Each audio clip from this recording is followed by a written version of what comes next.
নমস্কার। আজ বৃহস্পতিবার 7টা 15-র দিকে ছেলে মেয়ে সিদ্ধ ভাত খেয়ে স্কুলে চলে যাচ্ছে, ঘি আলু সিদ্ধ দিয়ে ভাত খেয়ে স্কুলে চলে গেছে। তারপর আমি একটু দুপুরের কাটাকুটি করে রান্না বসিয়ে দিলাম, পটল আলু সজনেটা দিয়ে তরকারি, একটু উচ্ছে আলু ভাজা, পেঁপে ভাজা। ভাবলাম একটু মিস্ত্রিদের রুটি কলা স্লাইস ব্রেড দেবো। তো আমার শাশুড়ি বলছে ঢালাইয়ের কাজে একটু ভারী খাবার দিতে হয়। এমনি রুটি তরকারি করি, কিন্তু একা হাতে করা না মাঝে মাঝে ভালো লাগে না।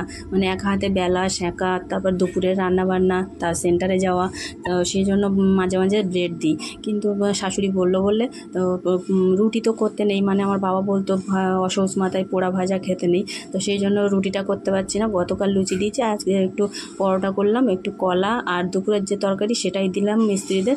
আর সেন্টারে চলে গেলাম, সেন্টার থেকে বাড়ি এসে ছেলেকে আনলাম, ছেলে বাড়ি এসে আবার লেবারের কাজ করছে।